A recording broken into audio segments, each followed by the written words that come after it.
Welcome, baseball family, to our Thursday Night Live. I am Brad, and as always, I am joined by our fearless co-captain, sneezing his face off at this very moment. Welcome, Brig. How are you today? I am allergic. How are you? This very same most days. Good job with the mute hand, by the way. Very Thanks, well done, buddy. Excellent. Wow, that was hard, but I got it just in time. Good job. Okay, well, there's mostly, I feel like what we're doing today is we're just updating on some things that we talked about on Monday, because we recorded during the day on Monday, and then like 45 minutes after we finished, it's like a bunch of stuff dropped. We're like, well, we'll get to it later. So here we are on Thursday, getting to it later. First, we have the return of Brother Harper.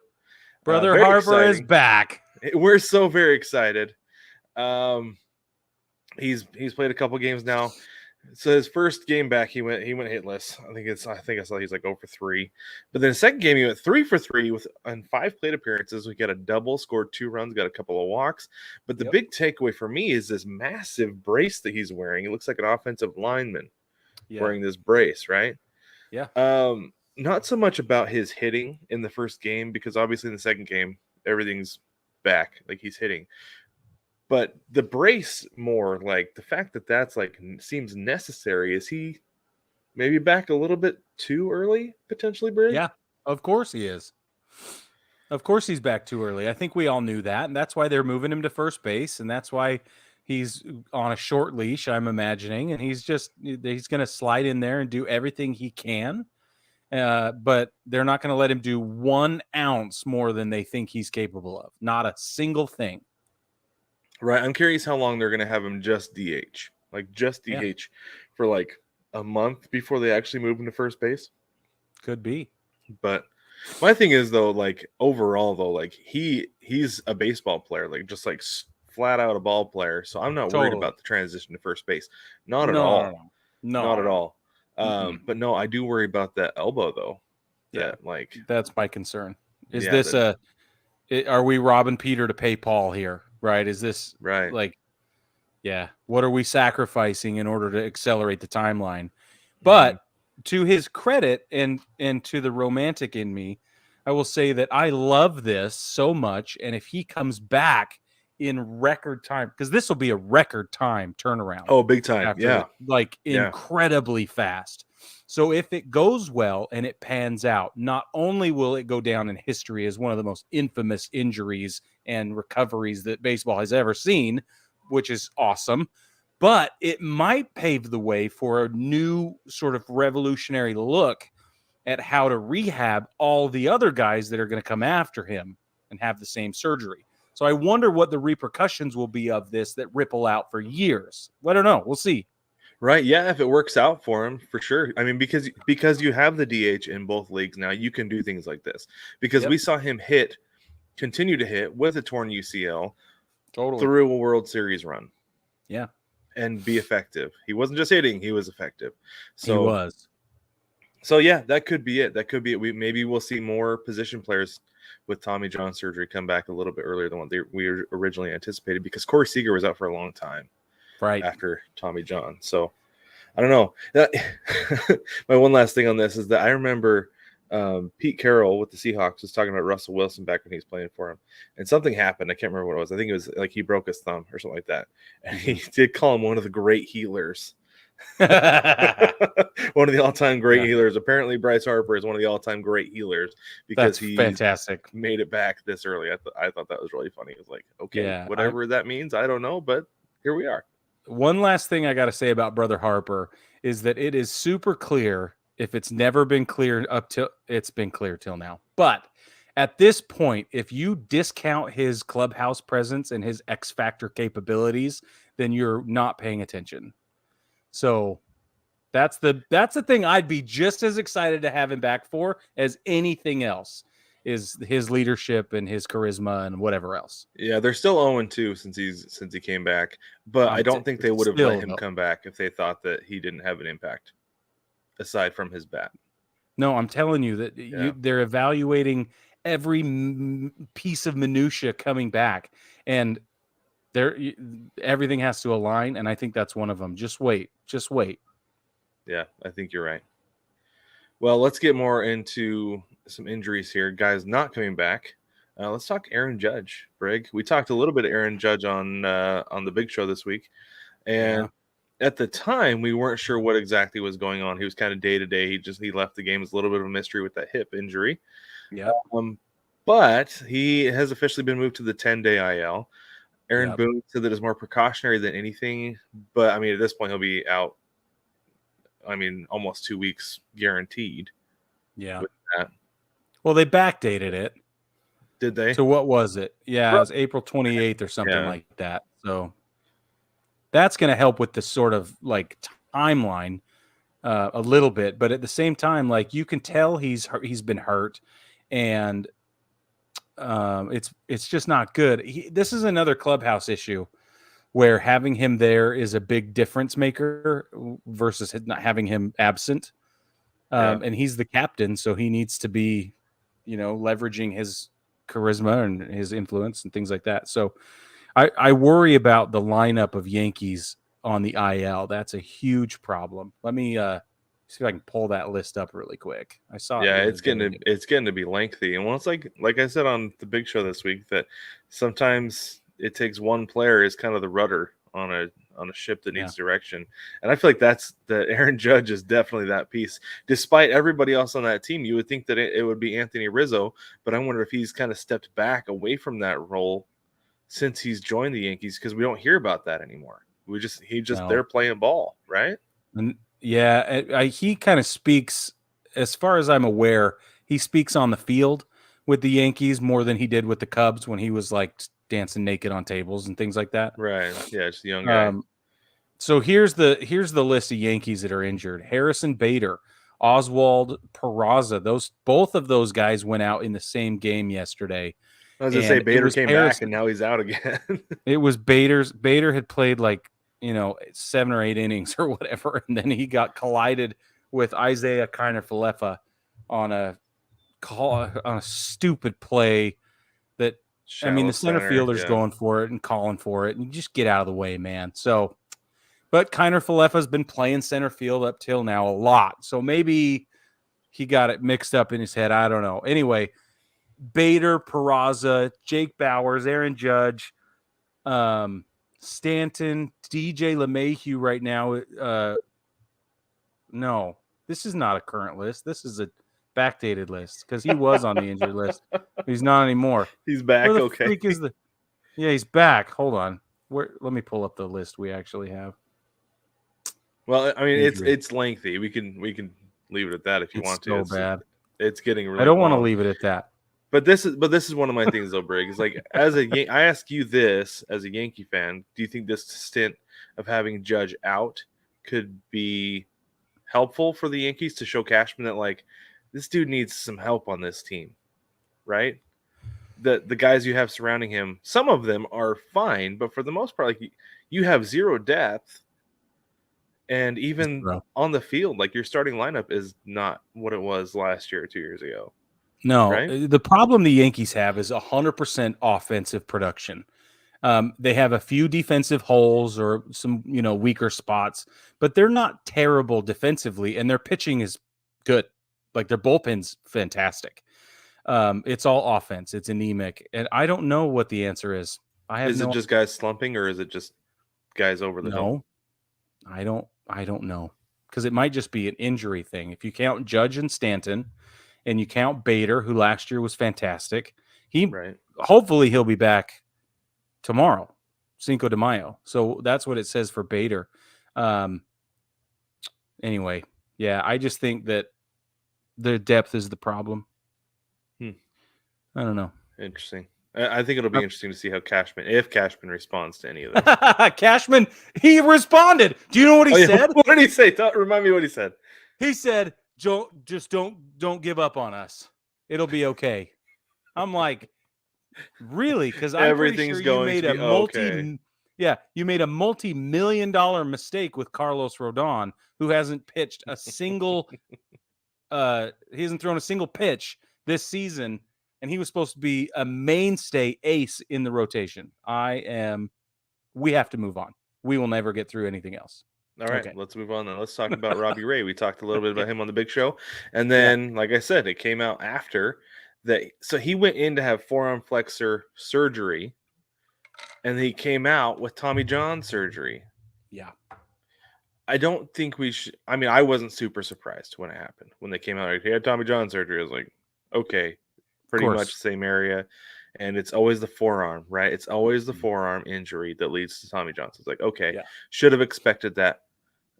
Shame on me for not, right? I don't know. But anyway, we talked about how the Mariners have had a hard time filling that role. They had Easton McGee come in. He had pitched one game for the Rays last year. This is his second start ever. He came in, and the dude was lights out. He killed. Just absolutely killed it. 6 2/3, 2 strikeouts, 1 hit, 1 walk, and then 1 trip to the IL with a forearm strain. Crap. That's insane. So then this is one other thing that we've been talking about, at least Jewel and I have on the Seattle show, is the depth of pitching in the farm system. Because who comes up? Next guy comes up. Bryce Miller makes his major league debut on Tuesday against the A's. Granted, it's the A's. A's, right? But nonetheless, in his debut, this guy who has struggled a little bit in Double A this year, 6 innings pitched, 2 hits, 1 earned run, 0 walks, count them 10 strikeouts. Oof. And he took a perfect game into the 6th inning. That's rocket fire, bro. Robbie Ray, who? Yeah, right? Who are the two guys that you said you wanted to bring up? You said Bryce Miller was one of them, and there was one other guy. Emerson Hancock is the other one. There you go. Yeah, and if he's him, what's up? Do you think we'll see Hancock? Maybe. I don't know. It depends on what happens with Marco Gonzalez later on this year. If there's another injury, I'm sure we see Hancock. Yeah, we have to, especially after Bryce Miller, because his numbers, his and Hancock's numbers in Double A have been pretty similar. Just the fact that they haven't been very good, and so that was a big concern. Is people like, well, they're not going to call him up with them struggling like this. Well, they call Bryce Miller up, and he comes out and he smokes everybody. It's like maybe Emerson Hancock will as well. Who's to say? Do you think that has anything to do with the you don't know what you don't know, right? Jumping all the way from Double A to Major League, you're like. You're just going to kind of go out there and wing it and do your own thing, whatever your thing is. And I don't know, maybe. So he's kind of like he seems like he's a little bit of like a free spirit, like just kind of like goes out there and does this thing, Like I don't know, like he's apparently he's like a big time TikToker and just kind of does his own thing, right?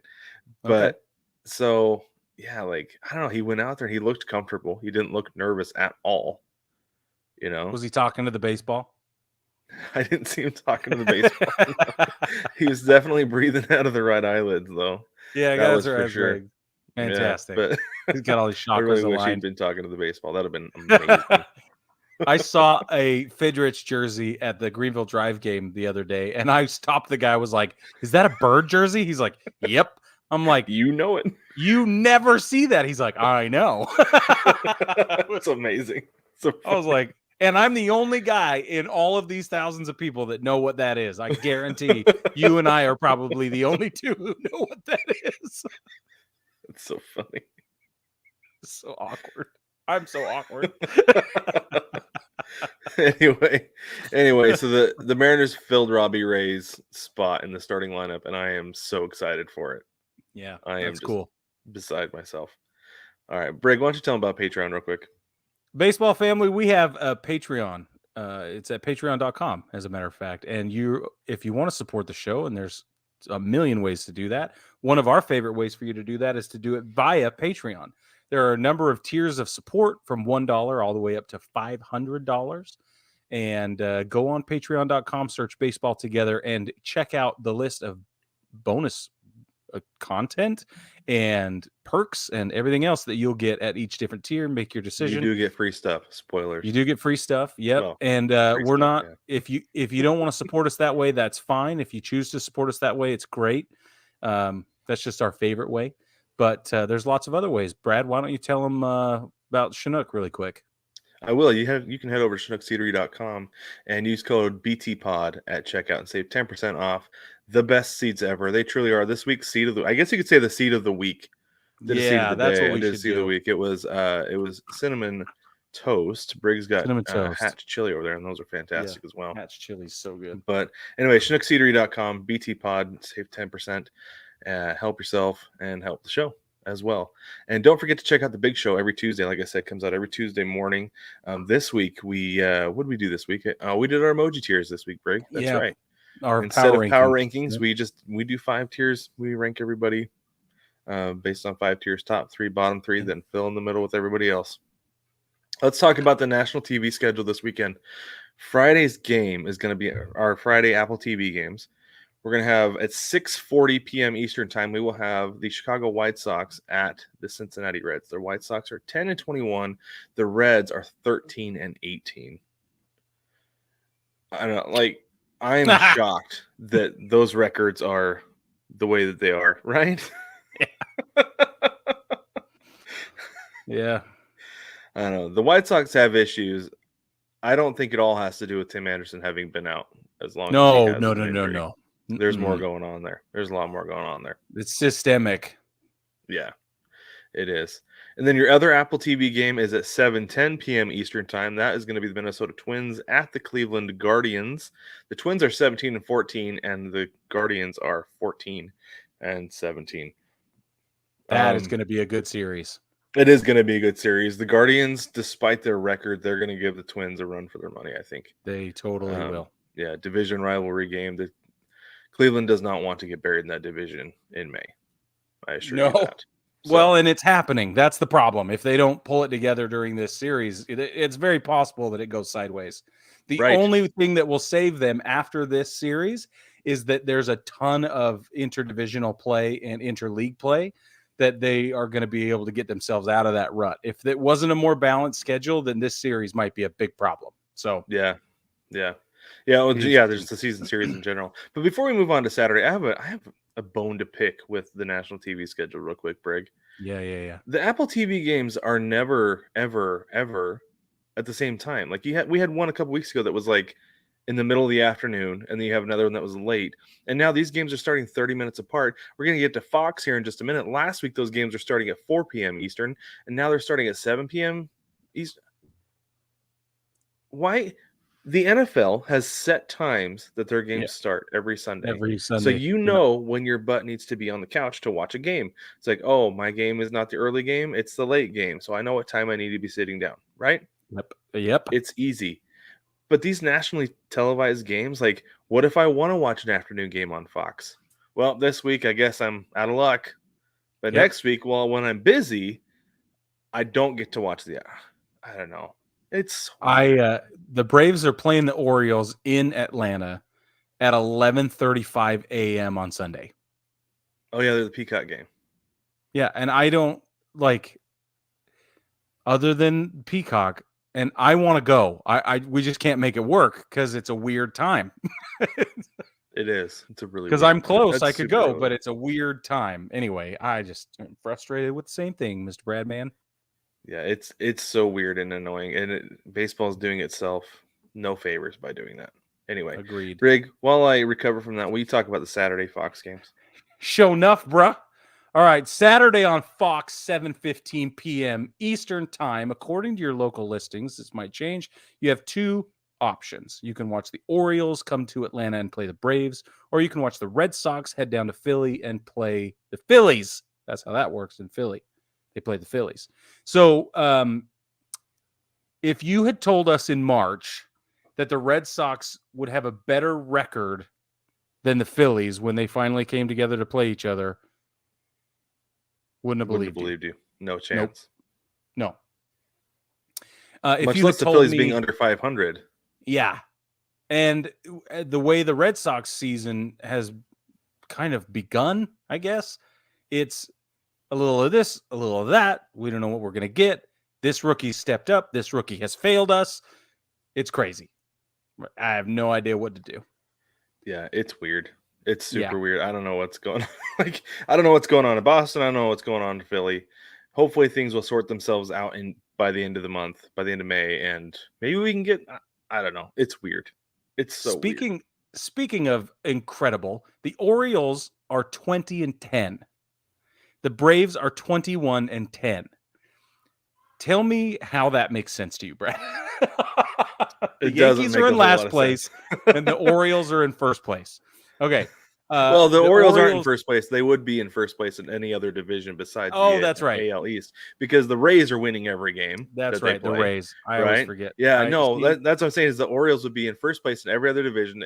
The only one they wouldn't be is the NL East, and they're only a half a game back of the Braves. Right. Exactly. That's a good start. It's crazy. It's banana pancakes is what it is. So I'm just loving it, but it makes no sense. But I know they're a division rival, but I'm all about the Orioles this year. I am loving it. The Rays are exciting. Don't get me wrong, but I have this big Schadenfreude thing going on with the Rays right now. Like, I want them to fail. I don't know why.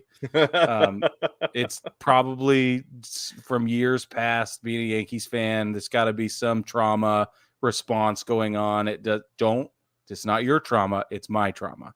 Okay. So you be excited for the Rays, Brad. I'm just going to be upset at them. I'm not going to be excited for the Rays because I think I have the same thing going on. I've talked about it before, how I get tired of champions, and I know they haven't won a World Series, but they've been enough recently that I'm like, okay, just like calm down a little bit. Let the Orioles be good for a while. Let the Orioles be good. Let the Mariners be good. Let the Astros, settle down just a little bit. Right. So, yeah. Anyway, right. Same with the Dodgers, right? Go away for a minute. Yeah. That might be part of the reason why I'm like, the Dodgers just need to tear it down. They're not winning because they're not, and I don't want them to either. So I don't know. Anyway. Yeah. All right. So we talked briefly about the Peacock game. The Orioles at the Braves, 11:35 a.m. Eastern time. That is your wake up and baseball game. But that game is also available on NBC if you don't have the Peacock app. So you can catch it there on network TV.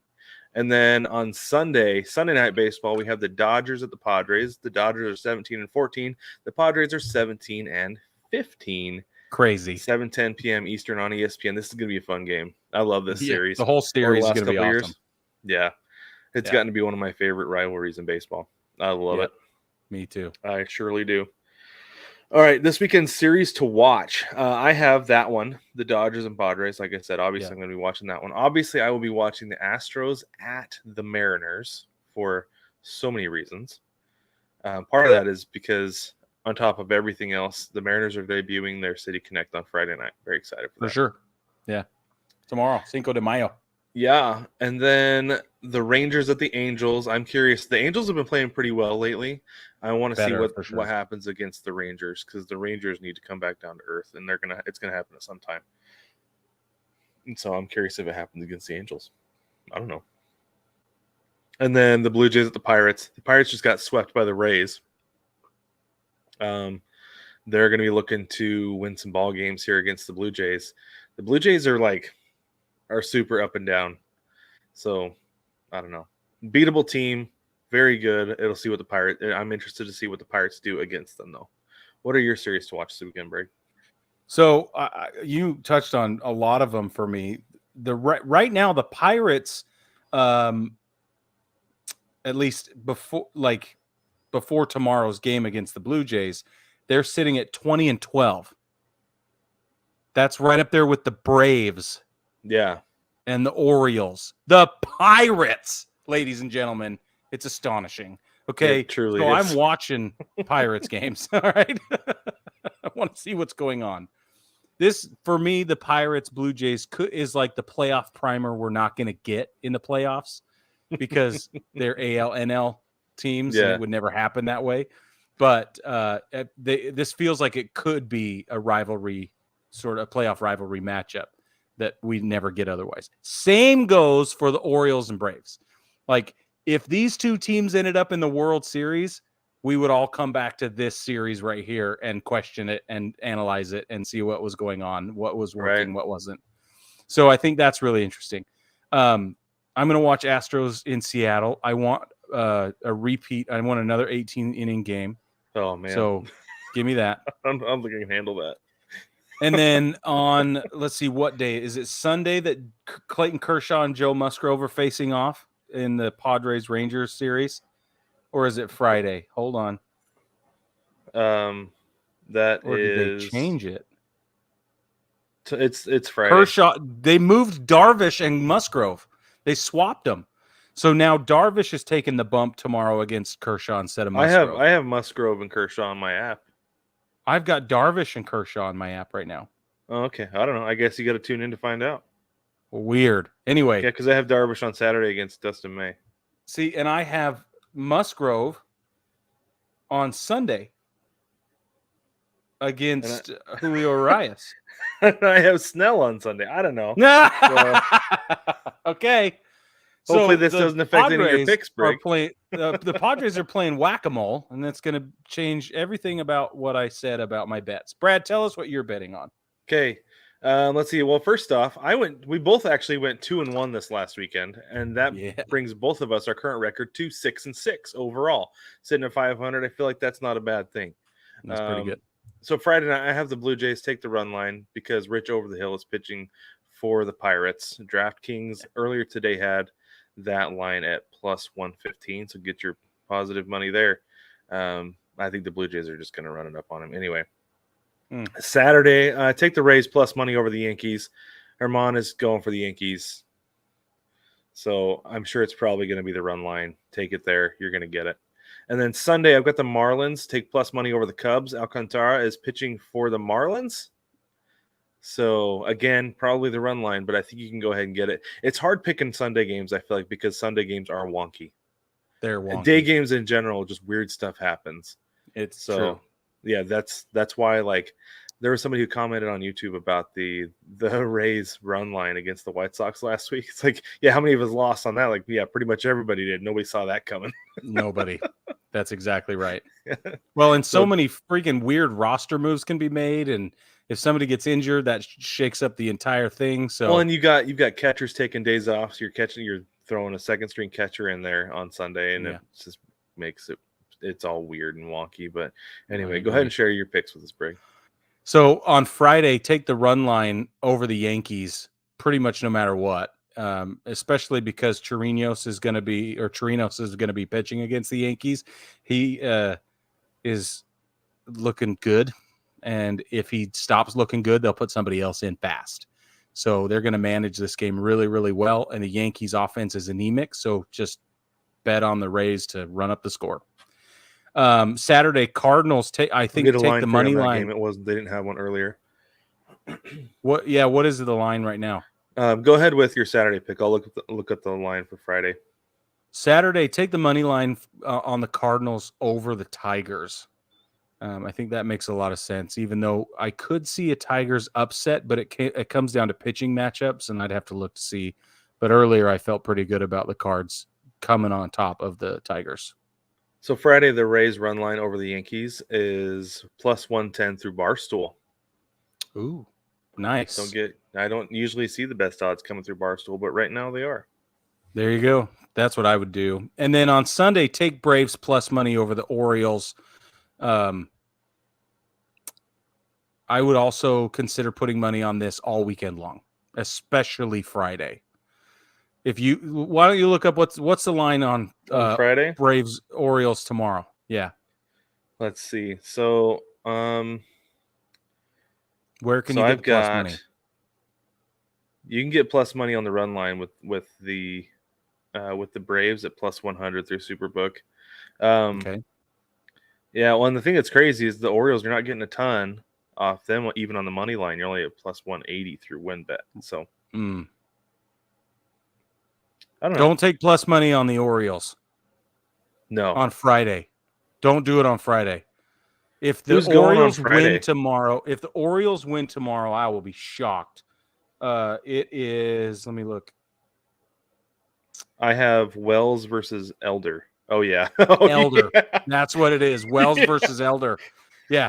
Do not pick Bryce the Elder. Orioles on tomorrow. No way. Bryce Elder is 3-0 with a 1.75 ERA and Yeah. a 1.06 WHIP, 32 strikeouts. I'm telling you, man. Tyler Wells only has a 0.77 WHIP though, but he is a 3.34 ERA though, and I think that'll be tough. That'll be tough for the Orioles to keep up with Wells or keep up with Elder. So yeah, I agree. Well, so you think the Braves are just gonna take it all weekend? I think they'll win every game. Yeah. Yeah. I wouldn't My be app surprised. says it's Max Fried. Oh, do you? Yeah, against Kremer. Kremer's got a two wins, 1 loss, 6.67 ERA, and Fried has 2-0 with an 0.45 ERA. You're right. I was looking at Sunday. I apologize. Yeah, I was gonna say it's Max Fried. I'm like, if the Braves lose tomorrow, it will be a circus. Yeah, there's a bonus pick for you that Friday night. Holy cow. Yeah. Anyway, all right. Anyway, but baseball family, don't forget to join us on Tuesday. Like we said, when we drop the big show every single week where we talk current events, and we always have an extra topic to have fun with and talk about. But baseball family, thank you so much for joining us on this Thursday Night Live. We will catch you next week.